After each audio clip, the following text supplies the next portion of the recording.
Welcome to Weird Web Radio, an explorer's guide to hidden worlds of the paranormal and occult, reality-expanding experiences, and the downright weird and bizarre. With your host, Lonnie Scott. And we are recording. Matt, Auryn, welcome back to Weird Web Radio. It is awesome to have you back, man. Hey, Lonnie, happy to be back. I've been here so many times now, it feels like a second home. That's great to hear. One of these days I should go back and count when I have, like you and Jason and Aiden or Morgan or Tellus is getting up there, when you guys come back, I'll be like, wait a minute, how many times has it been? I think this is number 5. I think. It's 4 or 5. It's somewhere around there. I'm not sure either. Yeah, so if you guys out there listening want to count, go ahead, please count. Well, first of all, it's awesome to have you back anyway, because it's been about 1.5 years since you've been on the show, and I know you've got a new project, new book that'll be coming out. When exactly? I'm not sure, but I've seen you start promoting it. Yes, I believe The Psychic Art of Tarot comes out in September. And then Pisces Witch, of course, comes out the month before that. Okay. Oh, so you're part of that whole, is that Ivo's project? Yes. and that was, aside from, being kind of the stereotypical Pisces Witch, I wanted to collab with Ivo so much because he's my witch icon, my hero. So my editor too was really hesitant about me doing the project because I was in the middle of writing The Psychic Art of Tarot, and she was like, "Oh, I don't know, if you can do it in time." And I was like, "Look," I was like, "You need to give me this project because Psychic Witch pretty much is Pisces Witch in a lot of ways." And the titles are so similar, anyways. Pisces Witch, Psychic Witch, Yeah, I mean, just swap out one word, right? Yeah. What's it like working with Ivo like that? Did you guys get to collaborate, sort of have discussions like this, or you're just sending, files back and forth? Not really. A lot of it was just, these are the parts you need to write, Matt. And I was like, all right, let's do it. Because Ivo, in each book, he gives his knowledge and his insight into the signs and then really cool magic with the signs. But our job as the person coming on is to discuss what it's like to be a Pisces and, magic from our point of view. Okay. Or whatever sign the writer has to be, because obviously they're not all Pisces, because it's all 12 zodiac signs. Yeah, I'm a Taurus, in the simplest of simplistic ways of looking at these things, right?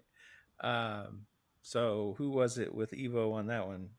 Thorn Mooney was. Thorn was. Yeah. Thorn, who never answers the follow-up email, Mooney. So I'm teasing Thorn. She's busy. She has a regular day job. So Thorn has a day job and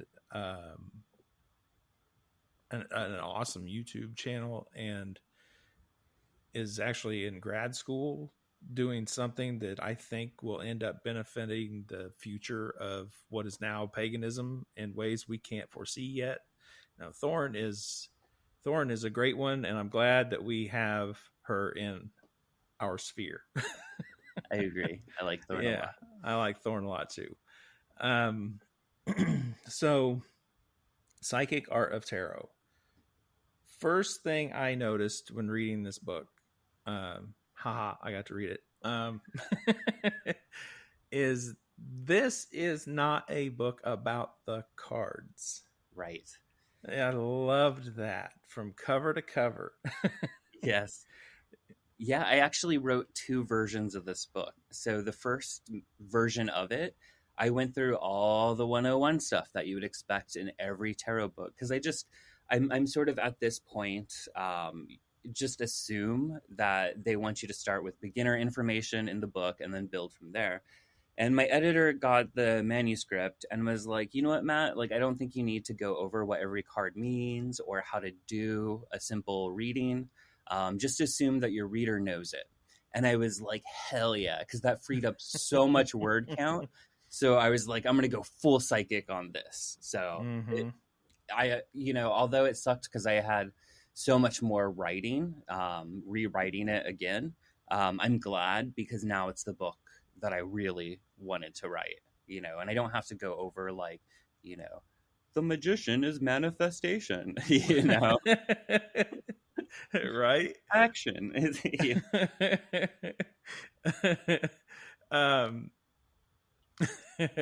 So yes, by the time I was halfway through the book, I caught on about that point. I'm like, this book is designed for someone who already kind of knows their way around the cards, but wants to develop themselves as the reader. Yes. But that's essentially why I wrote this, is because this is the book that I wanted when I was learning tarot and I was learning how to be a reader. It's the Beyond 101, although yes, you just have to be sort of familiar with how to read the cards to work the book. You don't have to be like an expert or have everything memorized, but just kind of a basic general understanding of the cards. But just assuming the reader has that allows you to skip so much crap that fills up other books. Yes, I agree. I had a thought. Where'd it go? Damn, I'll have to come back to it if it comes up again. It was a good one, I promise. See, this is when I get to sound silly. Now, let's talk about psychic and tarot, because I get this a lot. And I know you... I get asked all the time. Well, one, because I'm a hypnotist. For some reason, people think I'm psychic. I don't know where that comes from or why that's conflated, but that's what they think. And I'm a tarot reader, and maybe that's why they get confused. So I get often asked if I'm a psychic because of that. And I say, no, I'm not. You have a counter argument to that. Yes, Let's explore, please. And I can see the hypnotism thing, because I think a lot of psychic development involves kind of self-hypnosis. Like there's a lot of that, like I think a lot of the techniques of psychic development have the same ancestry of like mesmer and like getting into altered states. And it's just more about like, hypnotizing yourself. And then, obviously that's not all it is, but it's about, sort of bringing that subconscious idea of like, yes, I can do this. Yes, I am allowed to do this, which is one of the biggest obstacles. And one of the things I kind of tried to tackle in this book is this idea of getting in your own way. I opened this book talking about a moment that I have heard countless times when I was a professional reader in a shop, which is, someone asking the person working in the store, like, oh, are they psychic or do they use cards? And I don't think that they necessarily have to be exclusive. I also think that tarot as a tool, because of the meaning we've given it over time, from all the way from like probably Atella onwards, when we started giving it like meaning and like esotericism. I think the archetypal nature of it does slowly sort of waken intuitive and psychic abilities in the person, whether, they want to use those words or not. I think just the nature of interacting with them does sort of waken those things up, because it is divination. It is, I'm very big on the idea that tarot is fortune telling. It doesn't have to be fortune telling, but it absolutely is. It can be introspective. One half the crowd go, and the other half go, yes. Yeah, well, it can be introspective. It can be, all about reflection and self-development. But in the end, the services I provided as a tarot reader mostly revolved around what is going to happen, you know. Mhm. Um, and I'm not a fatalist. I don't believe, fate is set in stone, or else I wouldn't be a witch. I wouldn't believe in magic. But I do think that things have a trajectory in the way that they're going. Mhm. So it's more about like following the energy of where a certain circumstance is going and where it may go if you choose to make a different choice in that situation. Mhm. Um, but yeah, I like a lot of what's in this book is sort of my secrets, my trade secrets from when I was a psychic tarot reader, that I didn't want to share with people because it's essentially like it was my bread and butter. It was how I made money, because people would come to me for it. But now that I don't professionally read, I'm these. I believe a lot of these techniques can really, really help people to bring extra dimensions to their tarot readings aside from just reciting um, card meanings or just sort of intuitively feeling out the cards. Mhm. Okay. Um, Now, when you were a shop reader, I know in the book you talk about you worked in Salem, Massachusetts. And I apologize to Lori if she listens to this, but is it Cabot or Cabot, or how does she pronounce that last It's name? Cabot. Cabot. So in Lori Cabot's store, which, by the way, I forget what it was called at that time, but the one time I've been to Salem, Massachusetts, which was around 2007, 8. I Was have it? this beautiful statue of Isis that I bought in that store. That absolutely makes sense. Lori is an ISIS woman. She is all Yeah, about ISIS. and I asked the young lady behind the counter who has the best clam chowder in Salem, Massachusetts, and I'll never forget this moment because I laughed. She says, "You should go to Finn's. It's named after Pot of the Fish." uh, So that's what I did, and it was great. that's so funny. That's Yeah, so incredibly like Boston feeling. yeah, it was named after Pot of the Fish. So shout out to Finn's if you're still out there. That That's was really it was really good.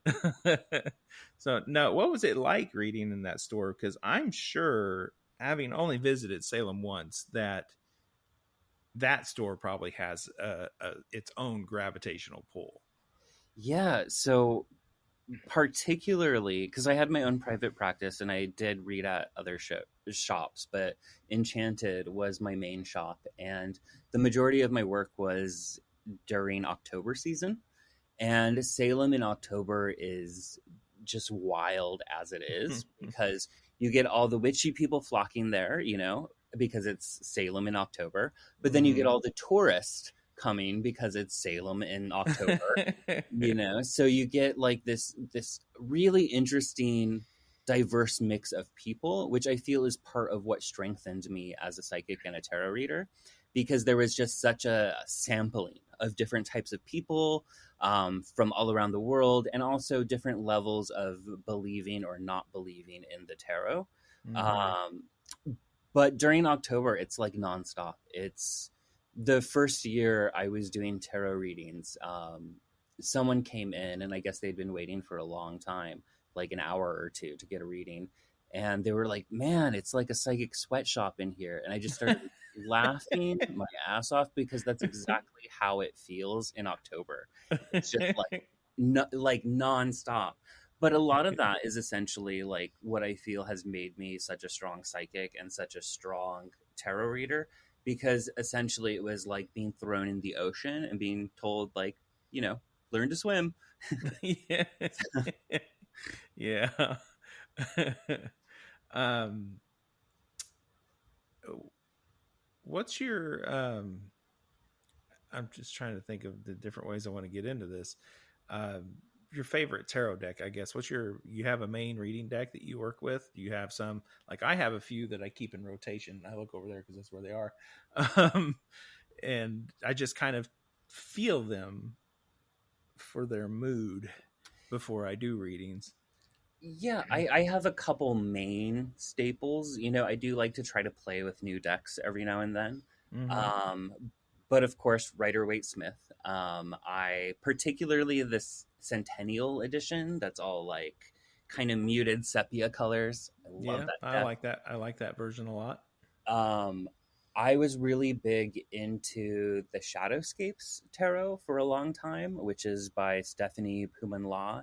It's this really cool sort of like Asian meets Celtic, but like fairy tale kind of feeling deck. So it's got like a really interesting mood to it, and it really fit the shop that I worked at called Enchanted.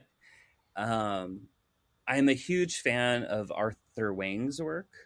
So True Black Tarot is one of my favorites. Mm-hmm. And then I use a lot the Ephemera Tarot, which is the second one that I helped him co-write the booklet for, which strays a little bit from traditional tarot because the Major Arcana is sort of more focused on Joseph Campbell's monomyth, the hero's journey, as opposed to the fool's journey. Mm-hmm. So I like that one. That one trips me out because I wrote the book and then like I'll be doing a reading and I'll be like, God, I don't even remember what I wrote for this book. So like I'll go and I'll look it up, like, you know, because it's not traditional like Major Arcana, and I'll look it up and I'll be blown away because like it'll have such relevance in what I read, but I know that the way that I wrote it when I wrote it, that wasn't what I had in mind. So it's just sort of this, like, it speaks on a different level, and I thought that was really cool. And he did the artwork for my book cover, which is absolutely gorgeous. For your tarot book? For the tarot book, yeah. Nice. He did the hand holding the tarot card, which is really cool because he doesn't really do work for other people because he is such an artist, you know, that it's all about like quality for him. It's not about, you know, making a living. So hey, I feel that. No. Welcome to this show, my friend. 8 years running strong.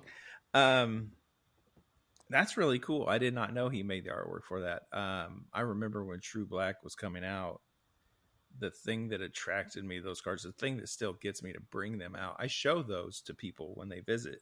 If I know they're into tarot, it's like one of the first decks I have in my collection I will get to show people. Yeah. I don't read with it though. I just like to show it like I have the most amazing art. And the quality of it too, like from the cardstock to the, like, I don't know what you call it, like the kind of semi holographic kind of subtleties in it. Well, there's all the hidden, like astronomy is married to these cards. Yeah. And that pulls me in a way. And then you see like the DNA strand in another. And it's so just amazing, the vision that was given to those cards. It's the card stock, friends. I can't shuffle them. So they're great art in my collection. Yeah. Those decks, I do what I call the Doreen Virtue shuffle, which is that like overhand sort of, you know. That's what I do with all of them. Really? I'm a terrible card shuffler. So if a card falls out when you're shuffling it, does that matter to you? It depends on context, but usually it does. Yeah. Say for me, I'm just bad at shuffling. Except for the one time it did mean something. I think you got into this a little bit in your book. A different experience. You stop and tell me what it was if you hear it. But 2020 comes along. COVID shuts the world down. I was managing a local bar at the time. We were ordered to close. And funny enough, we were ordered to close for 2 weeks. That lasted a little bit longer. Start running out of money. And I'm not sure what I want to do at this point. So I get my cards out to kind of just maybe I'll get out of my, rut thinking, think outside the box here by getting the cards. And I'm shuffling, and a card pops out. Boom. And I ignore those. I just do, because they don't matter ever. And I pick it up and I note what they are in case. And that's why I know they just generally don't matter. And I pick it up and it's the Justice card. And I slide it back in the deck. I shuffle, do my thing and do my reading, and kind of feel like there's a good opportunity coming. And I remember I had the 3 of Pentacles and I had the 4 of Wands, and I kept thinking about that Justice card. Well, about 3 or 4 days later, a friend of mine who's the manager, supervisor, whatever you want to call her, for the security and loss prevention at the headquarters of where I work now, messages me and says, "Hey, I have a full-time position open. I know you're struggling right now. Do you need a job?" And all I could think of was the Justice card. That Justice card. Yeah. And that's how I got recruited into the company I work for. I have moved on to other things since in the company, but yeah, that's the one time it mattered. Yeah. I think it always matters. So I have a point of view that is not very popular in occultism, which is, I believe everything has significance. Everything is an omen. Everything is a sign. So I think it's never just a bird. No, it doesn't mean that the bird has some grand fucking message for you, right. But I believe everything does have sort of meaning. I think on one of our previous episodes, we talked about this with dreams, where I was like, I believe every dream has meaning and significance, and shit. because of my philosophy, my viewpoint, I think reality, what we call reality, is sort of a collective dream, which is not that radical of an idea in esotericism and mysticism and religions, throughout time.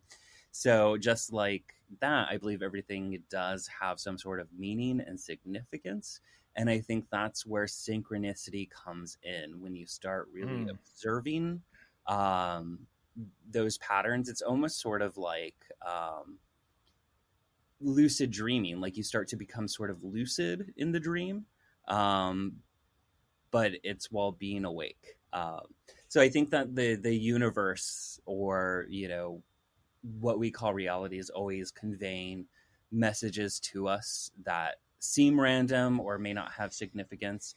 But I think that they do. That doesn't mean that, like that bird coming means that, like, oh, you're going to die, or like, Odin has a message for you, but it may have some sort of significance. And the way that I usually try to look at things that feel odd or off or unusual, uncommon, I try to think of it just like dream interpretation. Like, well, what would this mean if it was a dream? What is the universe trying to tell me?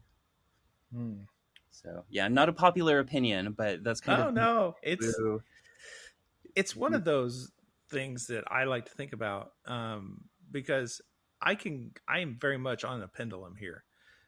There are times when I am like, I don't think I'm expecting enough of my magic. I think I'm allowing my skeptical side to take too much control. And then I'll go all in more on the other way. And then I'll think, I just saw a rock skip across, from under my tire. It shot out, and now I'm convinced of attacks or some shit, like, I don't know, some extreme thing. And I'm like, no, this can't be a thing. I need to swing back the other way again. So I try to maintain a good balance there. Dreams mean, every dream means something, right? Is that what you were saying? I don't recall if we got into that or not. We probably did. Yeah, we did. I a few months ago had a dream that I was ghost hunting underwater on a pirate ship with other people. We were breathing just fine. I went into the ballroom and saw a hula hooping giraffe. and then I woke up. And I have had that giraffe appear in other dreams, and it ended up being very weirdly associated with someone. But why do I keep getting this giraffe in my dreams, Mr. They all have meaning? Well, I mean, obviously something's just trying to say something to you. I don't believe that all dreams are necessarily prophetic, but I do believe that they all have meaning, whether it's the subconscious, speaking to you, trying to tell you something about yourself or your life, or process things that you normally wouldn't, or it's some sort of spirit coming through to try to relay a message, or it could be prophetic. Eventually I'll get around to writing my dream book, because dreams and astral projection were both such pivotal parts of my spiritual path, that it's been something I want to write about, but I feel like I have to get people there, so which I'm almost positioned to do. But like I feel like I had to write Psychic Witch first before, I can jump into the significance of like dreams. Psychic Art of Tarot dives a little bit more into the idea of the inner planes, and that sort of occult notion of that inner pathway to this greater outer space, and I think that dreams tap into that in an even deeper way, because it's your unconscious that you're kind of exploring and navigating. But I think that I needed to be in a position to discuss more of, how does the mind work? How does psychic ability work? I also need to get more into spirits, and explaining how spirits interact, and like, when are they autonomous entities and when are they not? When are they just thought forms, or when are they, egregores, which I touch on a little bit in this book too, because I end this book with discussion and working with Haru, the angel of the tarot in Victorian occultism. And before I present this idea of Haru, I try to explore concepts of what it may possibly be. Is it an archetype? Is it a thought form? Is it an egregore? Is it an angel? Which is like how it was referred to. And I don't think that there's any correct answer to that. I think it's just sort of yes to all of it. But I was really particularly excited about that because this is the stuff that I geek out on, is, kind of scavenger hunting. There's not a lot of writings about Haru in occultism. You have a few scraps from the Golden Dawn, and then you have a few more scraps from Aleister Crowley, and every now and then you'll come across a tarot book by someone who's like super tarot nerdy and awesome, like T. Susan Chang or Benabel Wen, and they'll make a reference to Haru. Excuse me. So I was worried. I was like, okay, well, like, I don't want to butcher this, because I'm a Thelemite in philosophy, but I'm not like part of the OTO or anything like that. And I'm not a Golden Dawn initiate. So I sent it to, I can never say his name, Richard Kaczynski. It's Kaczynski to me. That's how but I don't know him. Yeah, I don't think I've ever actually heard it. But I emailed it to him and was like, hey, can you fact check this? And what was cool was he said that before he read it, he made a list of like all the things he thought, might be interesting to talk about Haru. And he read it and he was like, you hit every point that I was going to suggest. So it was like, fuck yeah, like, fuck yeah. I was totally unfamiliar with Haru, and it's HRU. HRU, yeah. And then you bring up the part where Crowley might have had some influence in people, and I think maybe the Golden Dawn too anyway, tying it somehow to the Egyptian god Horus or Haru. Yeah, so I don't think that there's any Golden Dawn writings on it, which doesn't mean that the Golden Dawn didn't believe it. Right. Because again, they weren't writing for the general public. They were writing for each other, like all the stuff we have. So there's a lot that I'm sure they knew amongst themselves. But yeah, he ties it to Heru, which is, I believe, the Coptic form of Horus's name. Gotcha. I think the reason, my understanding why it's the angel of the tarot is because in the Golden Dawn, Haru is the angel of initiation for them. Mm-hmm. And since the Golden Dawn and Crowley put such an emphasis of like, all the mysteries are here in this Book of Thoth, which is the tarot deck. Right. I think that it makes sense that it got carried over into the tarot, but I definitely think it's its own thing. And I think that like, this is where the sort of egregore element of it comes in, So I do, when I work with Haru, it does feel very different than the few experiences I've had with Horus. Gotcha. But that isn't to say that I think it's a totally different current. It gets into the weird nature of deity, particularly such cosmic deities such as the Egyptian pantheon, where it's not so much like deified ancestors. Like a lot of paganism is theorized to have deities. And I think that's part of why they're atavistic, why they have so many animal heads, is because they're not quite, they never were human. They're like, it's trying to convey something more cosmic about them.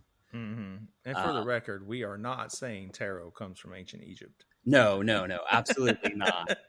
No. I mean, I'm sure a lot of those Golden Dawn and Crowley people would tell you that it does. Yeah, they would have. Yes. Yes. And some still might. Yeah, but I mean, no, it doesn't come from Egypt. We have no evidence of that being even remotely true. There is this incredible book on the history of tarot. I actually bought this recommended from Benabel Wynn. The Cards by Patrick Mayle or Malley. I don't know. Oh, I've never seen that. It is so fucking good. This for history. There's yes. A really good book. I'm trying to think of the title. I think it's just The Occult History of Tarot or something like that. Yeah, that is. It's a thick book with two authors. Yeah, I know what you mean. Yes, flipping me at the moment, but yeah. Look at us failing in memory. Oh no. But I have found, regardless of how you approach Haru or what your personal views on Haru are, I think it's very much like deity, where when you start working with it, you'll get results. It doesn't matter if you think the spirit is one way or another, if you're approaching it correctly. In many ways, it reminds me of Carl Jung with his Philemon. And in the Red Book, he has that whole argument of like, oh, you just come from my subconscious. And Philemon's like, no, dude, I exist with or without you.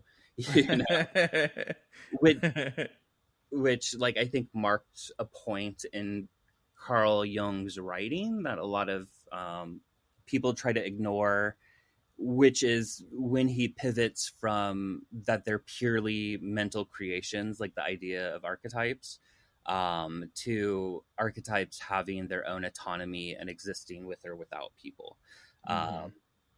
Because he's a lot more academic when you kind of try to dismiss his more mystical point of views. Because he definitely, like Crowley had a lot of evolution in his writings of his points of views. So like an earlier book will say something, and then a later book will be like, absolutely not. You know, your higher self is not your holy guardian angel. Whereas older books, he was like, your higher self is, you know, the holy guardian angel.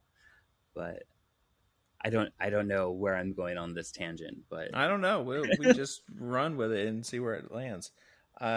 You do talk about censoring yourself and stuff before you do a reading, mm-hmm. which I think is really cool. I like to see how different readers like approach everything like that, because it's a part that doesn't really get talked about much. Like for me, I have my reading cloth here. It's folded the way it usually sits.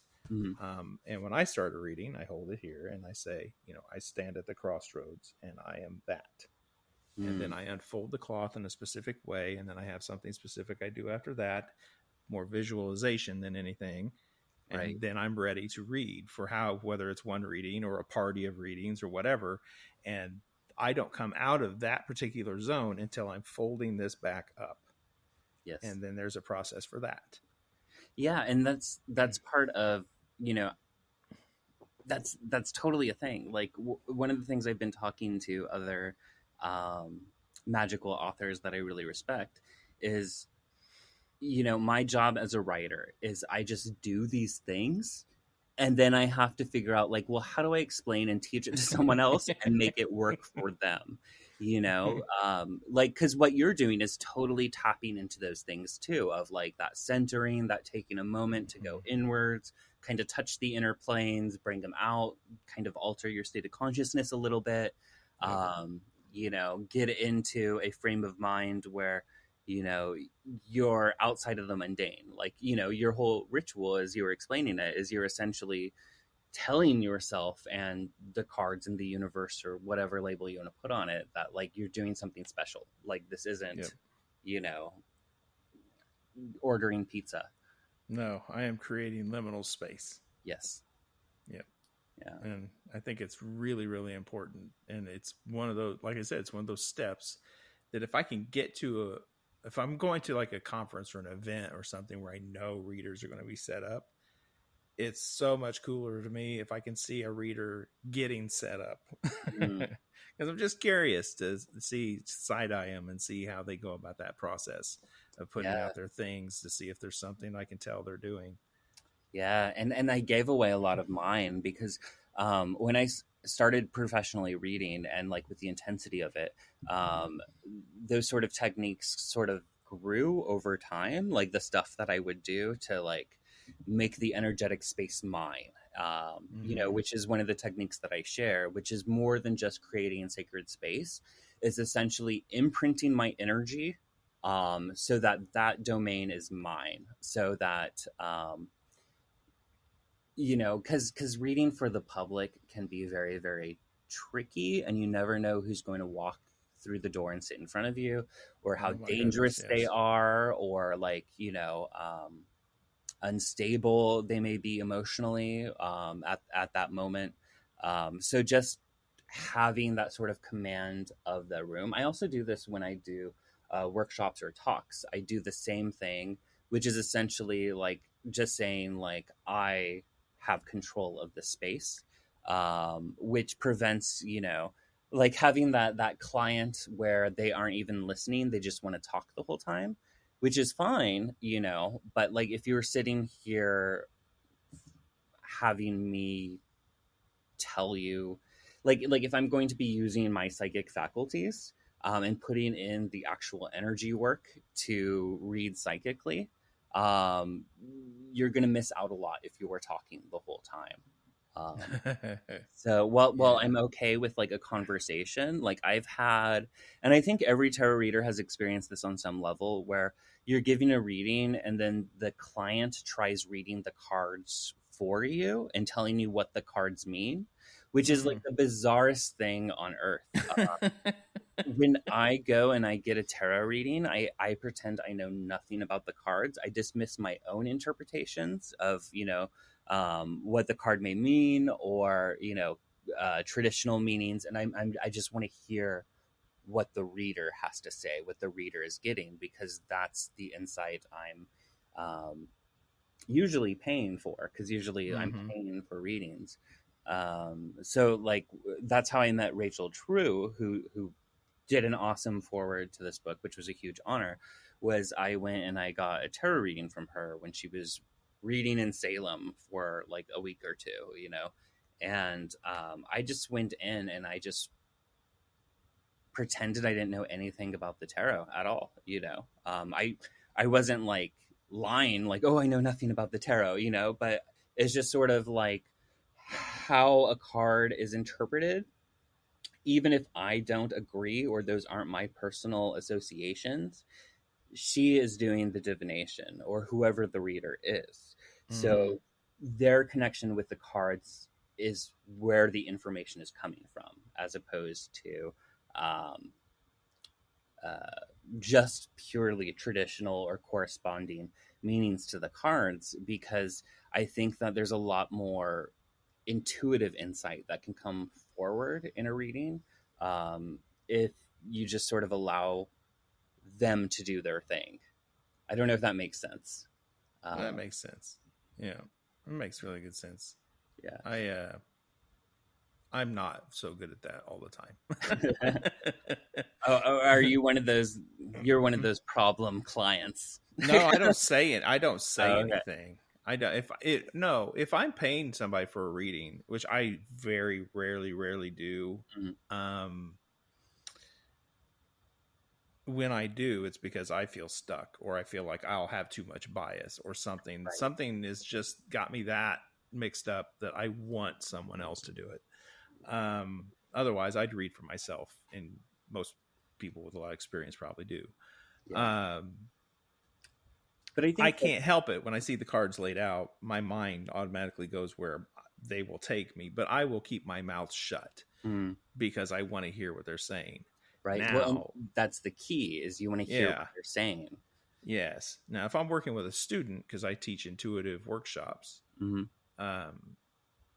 same thing happens. I want to hear what they're going to say, but then I am kind of cross-checking with what I think too, and going from there. But that's different. I get that, because I would do that too when I would teach tarot. I'd be like, oh, well, have you thought of it this way? You know, like there's something you're kind of missing here, like, you know. But like even in the book, like, you know, I discuss and I give techniques for, you know, a card can have multiple meanings. Well, cards do have multiple meanings, you know, and sometimes they very wildly differ. And I think part of the more intuitive, and which I distinguish from psychic, the intuitive part of reading tarot is determining which meaning it's talking about. So when the Lovers come up, is it a choice? Is it, you know, a new relationship? Is it a current relationship? Is it, you know, some form of, I don't know, something that's not related to that, something that's related to, you know, because there's those moments when you do a reading and, like, you know what the card means, you know, but you're just really drawn to something in that card, you know. Like, for some reason, my eyes keep going to the Falcon and the Nine of Pentacles, you know, because something's trying to tell you something in that card, you know. So and there you have lesson one, usually in my workshops. So, without all the explanation, but that's it right there. That's what I call intuitive reading. Yes, that's what you're probably is. Your eye is going to something specific in the card. Yes, you don't have to know what the book says. You have a relationship with this image and history of your own and associations, and listen to that voice. You know. Absolutely. And, you know, my differentiation of intuition and psychic ability has not changed at all since Psychic Witch. It's the same thing. So for me, intuition is that lower self animal speaking, right? Which is usually assessing environments and sort of having that either emotional or physical, what's the word I'm looking for? Awareness occur.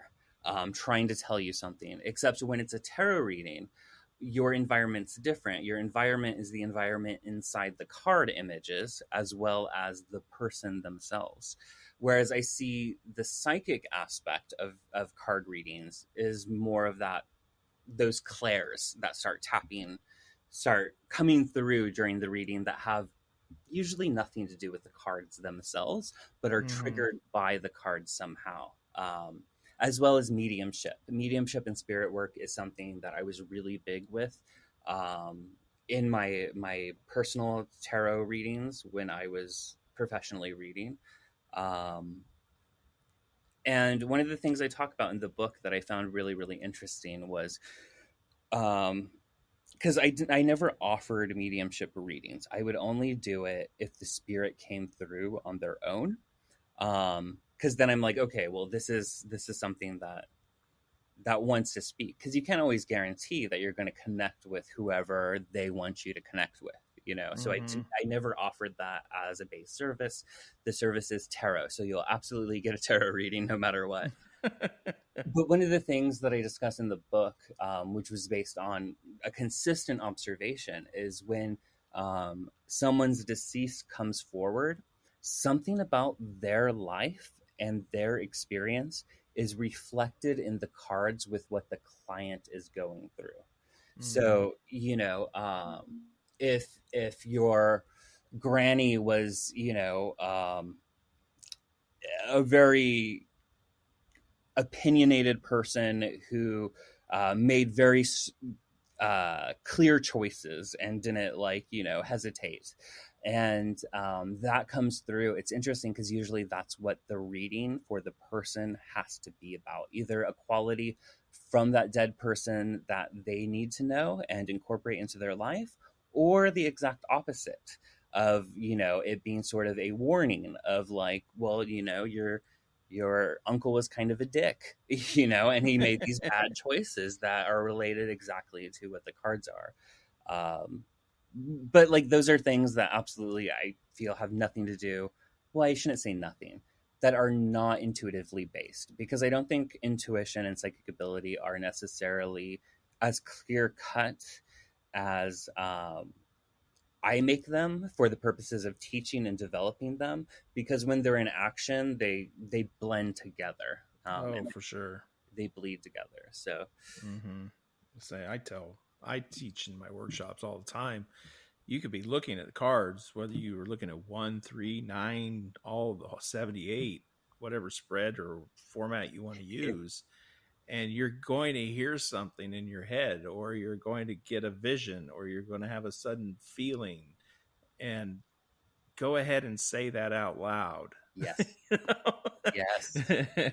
And that's one of the things I talk about in the book. And that was not just for tarot, but just psychic ability in general. That was one of the biggest lessons I had, was it's always the thing that you're afraid to say that keeps in your mind, that you're like, they're going to think I'm crazy, or they're going to be like, no, you're wrong. You know, that is the most important thing for them to hear, or that gives them the validation of, often for me, this occurs a lot more with mediumship than with psychic readings or tarot readings or intuitive readings, where, because I still get a little bit nervous with mediumship because I take it so seriously, and I know it's a very sensitive subject. You know, I don't want to be, I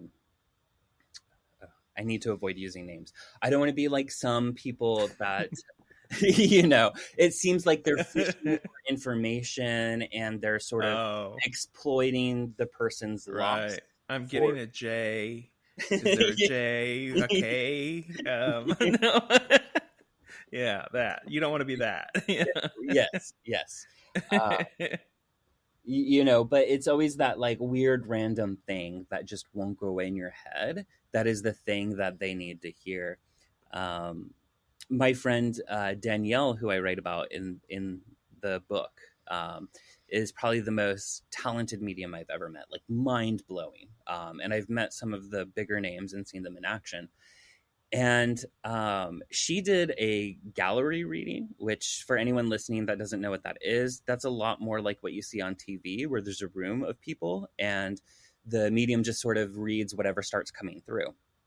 And she was doing this for a friend's wedding, and she was getting, I'm trying to think of what exactly it was. She essentially brought through someone's aunt and described the aunt and described something about popcorn and something about like a red Corvette and like, you know, leather seats and just like these very precise things.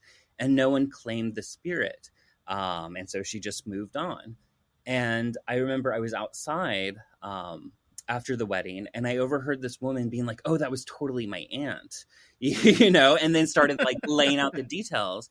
And I was like, "Well, why didn't you say anything? Like, why didn't you like raise your hand or whatever?" And she was like, "Oh, I just like in the moment, I wasn't putting the puzzle pieces together," which for me has been also a big thing. Like I call it psychic amnesia. I do in this book, and I did in my blogs when I used to blog, which is sometimes people are so in the moment of getting a reading that their brain doesn't work right, you know?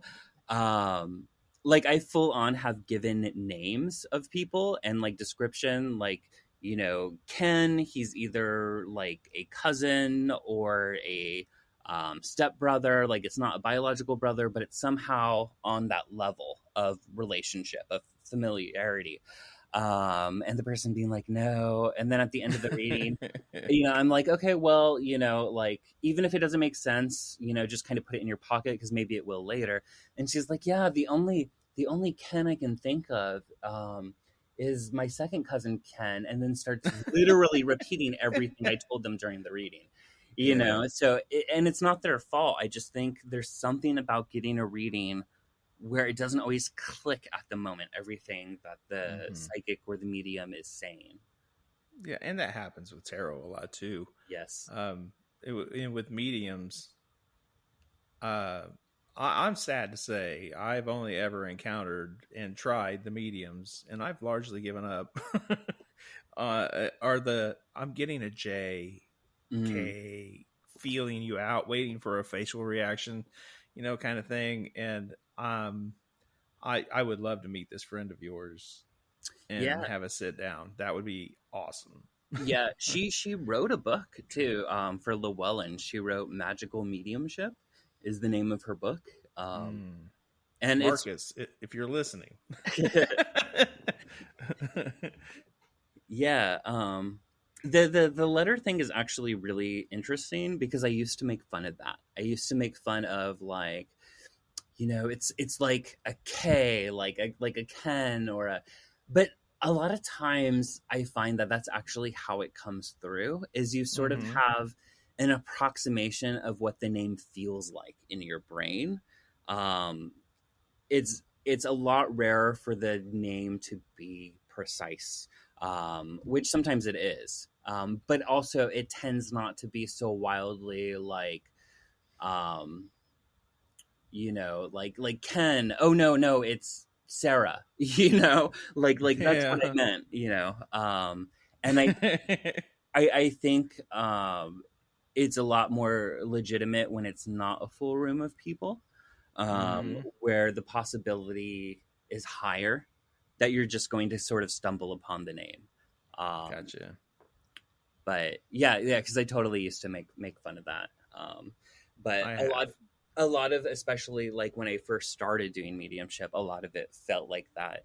And I think I think it's also a matter of like, just like anything psychic, it's about what is in your Rolodex. So one of the things I teach is like, you know, it's helpful to have a really wide canvas to work with. And what I mean by that is, you know, a tarot reading is a lot more specific if you can name what type of dog it is, what breed of dog it is, as opposed to it being a dog or a big dog or a little dog.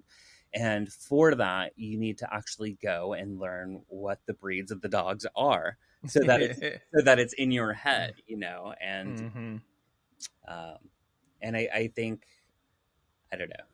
but I do definitely know what you're talking about, because Mm-hmm. there are certain people, and particularly people that I know that you're thinking of because you've said their initial, that that do that sort of technique that it seems like it's a Yes, I did.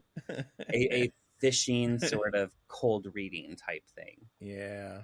I mean, it's one of those things. I want so badly to actually encounter someone who's displaying legitimate medium skills I, when I'm seeking them out. You know what I mean? I need to hook you up with Danielle. Danielle Yeah. is So I want that experience once. Because I think it would be pretty awesome. Now, for all this other stuff, like in college many years ago in Comp 2, my research paper was titled Psychics on TV, subtitled Mediums at Large. And and I really hammered home on this subject, with the caveat that I do believe it's a possible skill. Mhm. I've only ever one time agreed to read tarot, in essence, like a medium for someone. Mhm. I do ancestor readings, but that's a ritualistic approach. It's very involved. There's offerings. Like, I don't do it cheaply. Mhm. It's a process. I don't think of that as mediumship necessarily, though. Mediumship, I think, is when you're contacting an individual and more recently dead and that kind of stuff. And I think it can be, yeah. it could be. I think it's part of the What problem happened? is, Oh, there you are. I think part of the problem is in spirituality as a large. I mean, we have this problem in occultism, nevertheless, spirituality at large is we'll have a word and we'll use the word, but we both mean different things by that word. Yes. And I think mediumship is one of those, because I do consider what you're talking about to be mediumship. It's not necessarily like the spiritualist or like what I was talking about, you know, the individual, but I do think ancestral communication is mediumship.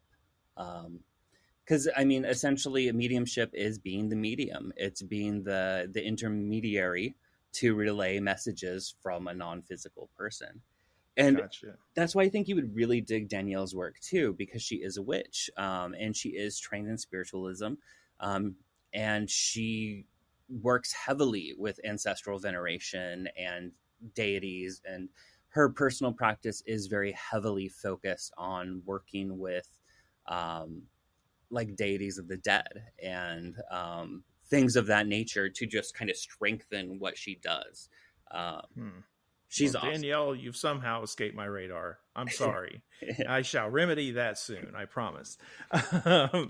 Yeah, the one time I did do what I would consider mediumship, I guess, is a friend contacted me and her twin had died not too recently, and she was really having a hard time with that, and wanted somehow to know that she was just okay somehow, and no reassurances were ever going to work. She wanted some kind of proof. Yeah. I said, so she's sitting in my kitchen and I'm like, I don't know how to give you that proof, but if I get the cards out, maybe something might come up. I'm not promising you anything. And I went and grabbed my Wild Unknown deck because I didn't want human figures in the reading. I wanted something more intuitive, right, and something to bounce off the subconscious a little bit more. And I asked her if she has anything of her sister's, and she pulls her ring off. She's got some of her sister's ashes in the ring. Like, that's pretty damn specific. Yes. So we put that down, and I normally don't let someone touch my cards. It's all me. And I let her touch the cards this time and let her spread the cards out. And I just choose 6. I only touched them once she chose 6 cards because I thought maybe just as much contact there between them as I could get. And I flipped the cards over, and as soon as she sees these cards, she starts crying. I don't know why. Well, the first card is almost the tattoo her and her sister got together. Oh, wow. The second card is their favorite toy they had when they were little girls. The third card is a balloon animal that their dad made for them on one of their birthdays. And every card went like that. Mm. And at the end, she's just crying. She calms herself down. She's like, how much money do I owe you? I'm like, I didn't say anything. Yeah. Yeah, but I think you were still the medium in that process. You know, you were the thing that brought those messages through, even if you didn't feel like you did anything. You know, No, she wouldn't have got that without you doing. I created the liminal space Yes. for it to happen. That's what I did. Yes. And that's how I see like the word medium is. It's not about like, there's a lot of ego that I see in like mediumship these days, when really it's about being that vessel, that conduit, you know, like it's not about you, it's about facilitating whatever needs to come through. And I think that absolutely is mediumship that you were explaining. Because I am so reluctant to do mediumship on its own, unless it comes through, I'm very strict, and I teach my process and how to do it in the tarot book. But I need to verify the spirit before I let the spirit come through and I agree to the mediumship. So I'll tell the person, like, don't tell me anything, just yes or I don't know. And so like what I'll do is I will determine first the gender and the relationship to the person that's sitting in front of me. And then I'll determine how they passed. Like what was the means of how they passed. And then after that, something else. Like I need one more thing for the spirit once I allow them to come a little closer to me. Because that's how I view it in my mind's eye, is letting the spirit come closer and closer. Because once again, I have control of the space energetically. And that's one of the reasons why.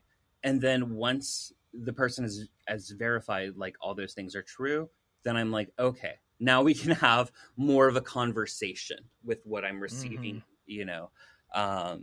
But because, you know, it's such a sensitive subject that like I don't want to be bullshitting that I have a connection if I don't genuinely have that connection made. And then B, like, you shouldn't just trust any spirit that comes forward claiming that it is something. That's right. Spirits lie. Yes, just like people. That's necromancy 101. Spirits lie. Yeah. Well, I did have, like, before I have folks on the show these days, I like to put out, like, does anybody have any questions they want to ask? And I did get some, and see if we can get through some of these. Some of these we've kind of already answered. So Tracy asks, what draws him to tarot? How does he interpret the cards? I think we've kind of gotten into that over the course of this conversation, and you definitely answer that in the book. Yes, absolutely. How to interpret the cards. Yeah. So as well as how I was drawn to them. Yes. April, good question. I like this one a lot. I've always wondered how people know when to stop shuffling. How do you know? I have a method of which I shuffle. How do you know to stop shuffling? So I talk about this in the book, and what I say is honestly not very concrete. You just know. It's just about just like, does it feel like it's time to stop shuffling or not? That's right. It's like art. You know it when you see it. Yes. And it's different for every person, you know, and it's different for every reading. A lot of times for me is I'll shuffle and I'll pause to kind of check in with myself and my spirits. Like, okay, is it shuffled? And sometimes I'll get a number and I'll be like, okay, well, I'm going to shuffle it 3 more times. and then because I got the number 3, you know? Yeah. So, but not everyone obviously functions that way or works that way. And that's part of like what I was talking about of like, you know, just kind of intuitively having these kind of witchy psychic things that we do, and then trying to turn them into techniques that other people can use and get them to work for themselves. And shuffling is definitely one of those really intuitive things of you just know, like some people feel a tingling, some people just like the cards feel lighter. For me, it's just literally usually, okay, the cards are shuffled. Like, you just kind of know it.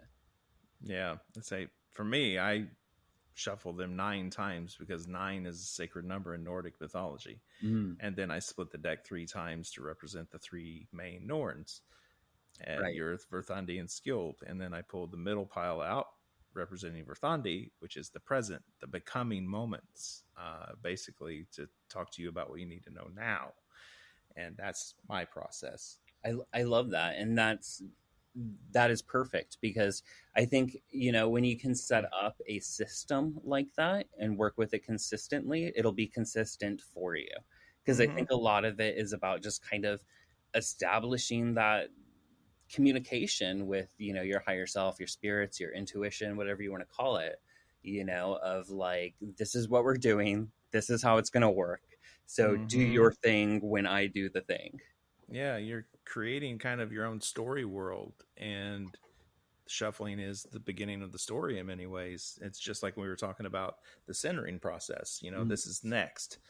And yeah, if you come up with a method that like starts to bring you into that state of consciousness, shuffling the cards is a perfect place to start doing that. Absolutely. I mean, if you were to recite in your head the ABCs and stop shuffling by the time you get to Z, if you do that consistently enough, that will be your method that works. It may not work that great the first time or first couple times, but eventually, right. And let us know. No. If you start saying it out loud, singing it, Because it's just building that language with the unseen forces. They're right. Like, okay, we know what you're doing, so we'll work with that. Right. It's lighting the candle at the beginning of a ritual. You have just signaled to your own mind and your allies and the spirit world at large, something special is about to happen. Absolutely. Exactly. My friend Charlie, also a Llewellyn author. Charlie is featured in just about every goddamn Llewellyn almanac thing ever. Charlie Rainbow Wolf says some decks are blades air and staves fire, and some are blades fire and staves air. Which do you use and why? Is that something that matters to you? Yes and no. I am more of the... So this is something that I talk about in Mastery Magic, and something that has recently come up on my radar again, which is because in witchcraft, sometimes the athame is fire, sometimes it's air. And a lot of this has to deal with early Wiccan writers claiming unfounded that the Golden Dawn had a blind, and that the elemental associations of the sword for air and the wand for fire were intentionally mixed, which is complete crap. But it was like sort of like for it to make sense with their cosmology and what they were doing. Which like I was saying, like the Golden Dawn didn't need to put blinds because it wasn't written for anyone who wasn't an initiate originally, Right. any of their information. So it's really, again, just like we were talking about with the shuffling and the ritualization of something. Like if you can create that association with intention, that tool will be that element. And I think it's the same with tarot. I personally prefer swords for air and wands for fire, just because that's my magic, and that is the Rider-Waite associations, because that's the Golden Dawn associations. Yeah.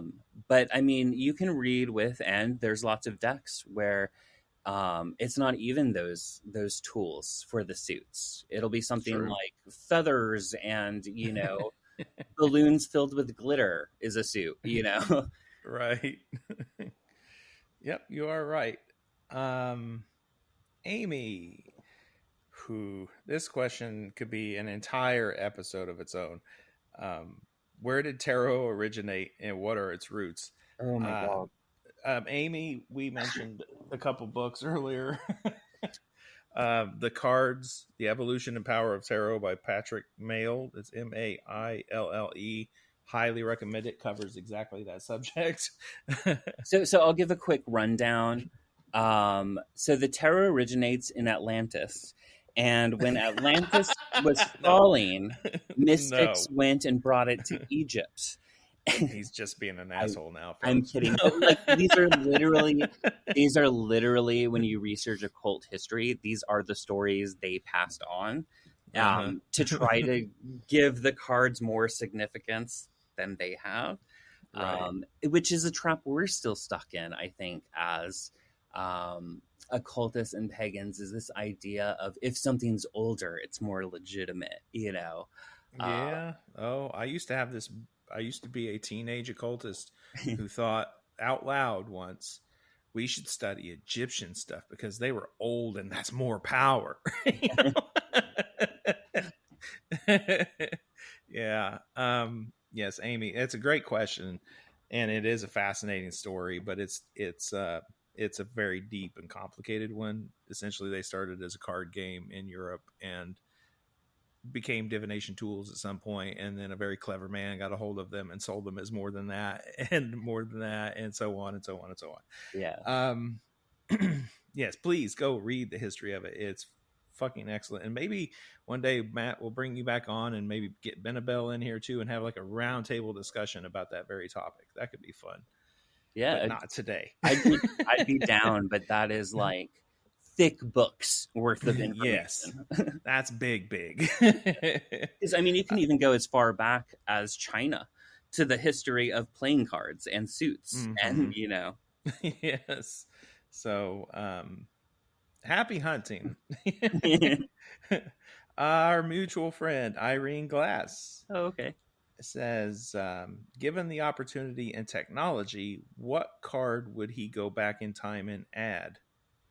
Oh, card 79. So the question is asking if I could go back and add a card to the tarot. What would it be? Given the opportunity and technology, what card would you go back in time and add? The happy squirrel. The squirrel? The happy squirrel. The happy squirrel. You know about the happy squirrel, don't you?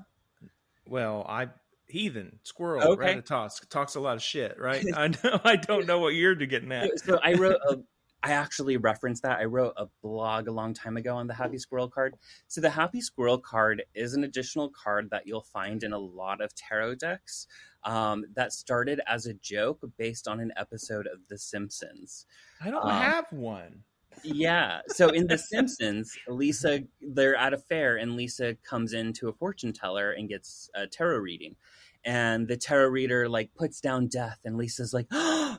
And the tarot reader's like, no, it's not bad. It means transition. It means change. And she's like, oh, okay, good. And then she pulls down another card and it's the happy squirrel card. And Lisa's like, oh, that's cute. And the fortune teller like gasps. And Lisa's like, oh no, is that bad? And she's like, it could be. The cards are very vague and mysterious. So like it's been a running joke for some deck creators to throw in a happy squirrel card as sort of a bonus card. I'm so fucking mad. I have a lot of tarot decks, not one happy squirrel card. Damn it. So all of you out there, how about a happy squirrel themed tarot deck on Kickstarter? Make it happen. Sarah asks, what does he think drives tarot? A spirit, our own psychic ability, or intuition? He wrote a whole book about it. Yes, available in September. So a lot of questions with occultism are framed in, do you think it's this or that? When I really think it's a yes answer. Like it's not, I mean, especially like, you know, a lot of what we work with is paradox, and it's a lot of like multiple things at one time. Mm-hmm. Agreed.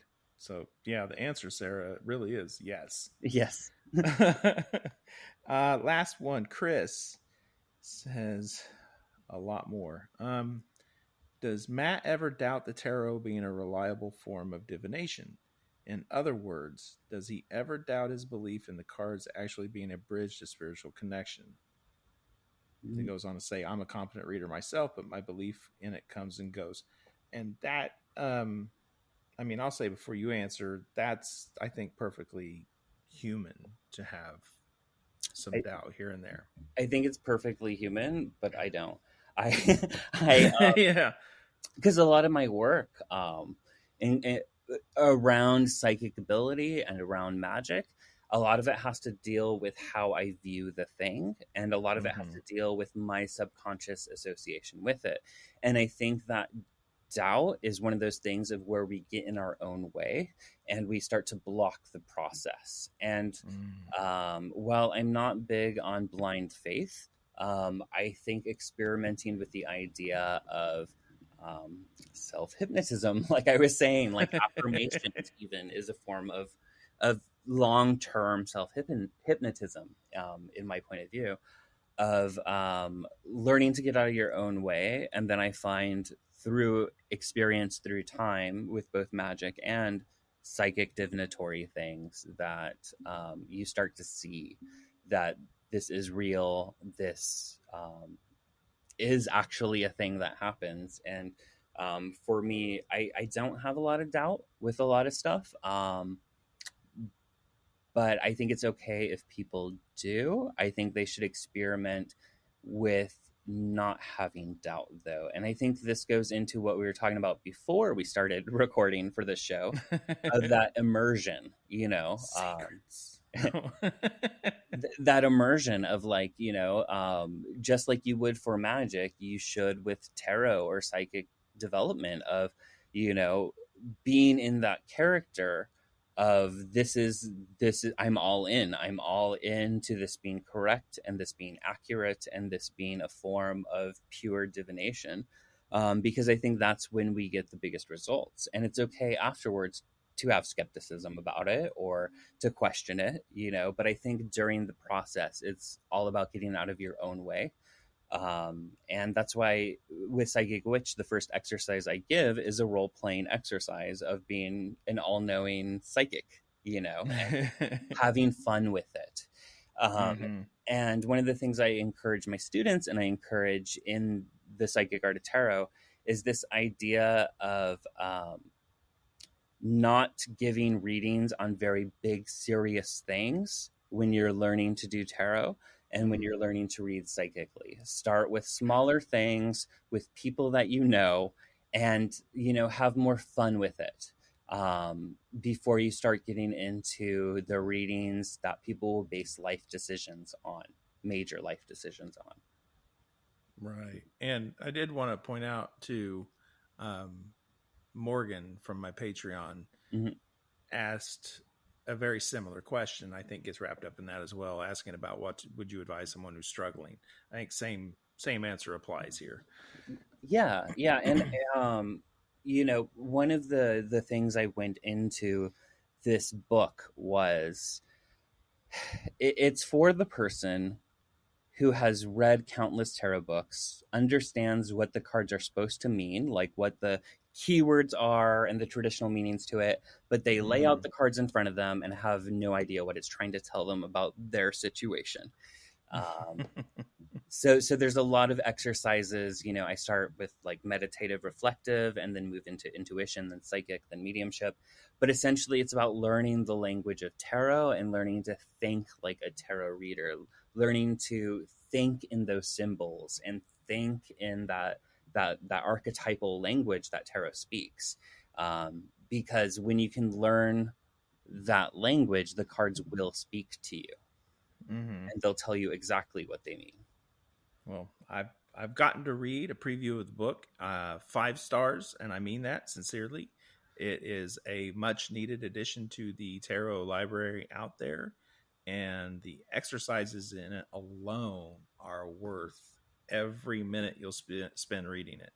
So, you know, get this book and do the work that's in the book. I promise you're going to benefit from it. So I really appreciate that. Thank you, Lonnie. You're welcome. Personally, I think this is my best book. This is While I'm proud and I love my other books, I think that this is my favorite book that I've written. Okay, the third baby is his favorite. All right. Don't tell the other ones. Don't tell the other kids. No. All right, Matt. I think that's a good place to wrap up the regular portion of the show before we head over to Patreon. Perfect. Is there anything that I did not bring up that you wanted to cover? Yeah, one of the things that I would like to tell people, if it's okay, is Yes. This September, September 28th, I believe, to the beginning of October, I have a week-long retreat at the Omega Institute in Rhinebeck, New York, where I will be teaching the main techniques and principles of psychic witch and mastering magic in person to people. Cool. So if anyone's interested in that, it's on my website, auryn.net/omega. Nice. All right. And I'll make sure that is in the show notes too. Very cool. And of course, people can find your books wherever they're sold. Yes. And your website without the Omega is Auryn.net. So AURYN.net. Gotcha. All right. Thank you again, Matt, for being here. This has been incredible to catch up again. Oh, anytime, Lenny. Thank you. Nice. And for everyone listening, thank you as always for tuning in. Please share this with your friends and your family. Spread it all over your socials, especially that clock app while it exists. And if you want to hear the rest of this conversation, you're going to have to come join us on Patreon. So to do that, you go to patreon.com/weirdwebradio or go to weirdwebradio.com, click join the membership. Thank you for listening. Stay weird, my friends. And Matt, it is now bonus audio time. Are you ready? Let's do it. Yeah, you've been here plenty of times. All right. Since I like to get a little different in Patreon, I decided to go with the theme of some of my first-time visits, only tarot-oriented. So, Okay. what famous tarot-associated person's grave would you most like to visit, and why? See, I'm torn. I either, I Do you want to hear how they just answered that question? What famous person's resting place would you most like to visit? That and many others, including what they think about the afterlife, what they may or may not do in cemeteries, what are their traditions and magical practices that have to do with the dead, folklore that surrounds their homes, and so much more, available for only $5. $5 a month. Even if I make more than one episode in a month, it's still just $5 a month at patreon.com/weirdwebradio or go to weirdwebradio.com and click join the membership. You can find me on Instagram at weirdwebradio. You can find me on Facebook as Weird Web Radio, or come join the new, fun, and exciting Weird Web Radio Facebook group. Thank you again for being here. Stay weird out there, my friends.